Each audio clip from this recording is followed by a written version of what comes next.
Hey guys, this is Post-Production Pi with srlounge.com. Alright guys, I have exercise file 1-15 selected. We're going to hit Control 8 or Command 8 to expand our camera calibration panel. And let's go over this briefly. Most of this is really outside of the scope of this tutorial series because it deals with setting up color profiles, which are kind of complicated and unnecessary for most people.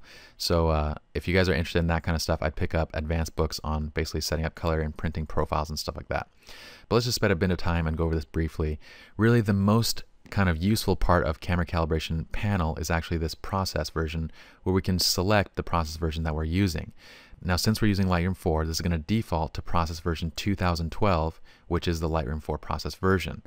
But we can also switch back to Lightroom 3's process version 2010 by selecting it in this menu. And when we do that, if I hit Control 1 or Command 1 to expand the basic panel, you can see that our basic adjustments have switched back to Lightroom 3's process version 2010. We have exposure, recovery, fill light blacks, brightness, and contrast. So a lot of people have asked basically, when I apply presets from Lightroom 3 over to Lightroom 4, do they still work? Well, yeah, they still work, because what happens is when you apply a process version 2010 preset in Lightroom 4, it switches from process version 2012 back to process version 2010. So you get all of your basic Lightroom 3 sliders back again. It will give you this little warning saying that basically the current processing technology is basically out of date. So it asks you if you want to update it, and you have the choice of either updating it for this one image or all images on the film strip. Now, I wouldn't recommend doing it with all images on the film strip, because oftentimes this conversion process doesn't give you the results you want. So update it one by one if you do choose to do so. I'm going to hit cancel out of this to jump out.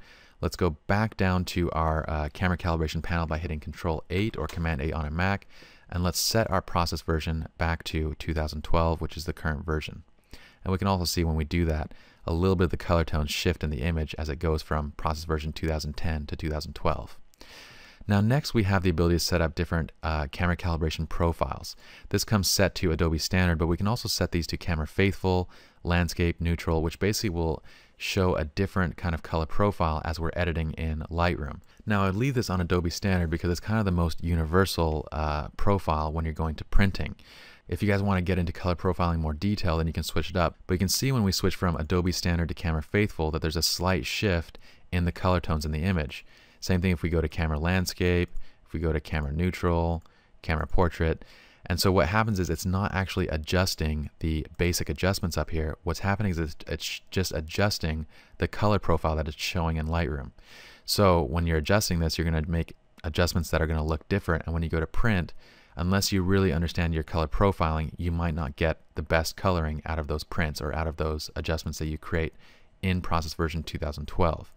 So again, the safest thing, if we hit Control 8 to get back to our camera calibration, the safest thing is just to leave this on Adobe Standard until you guys get into and understand color profiling. Alright guys, so let's close up the camera calibration panel by hitting Control 8 or Command 8 on a Mac, and let's go to the next tutorial.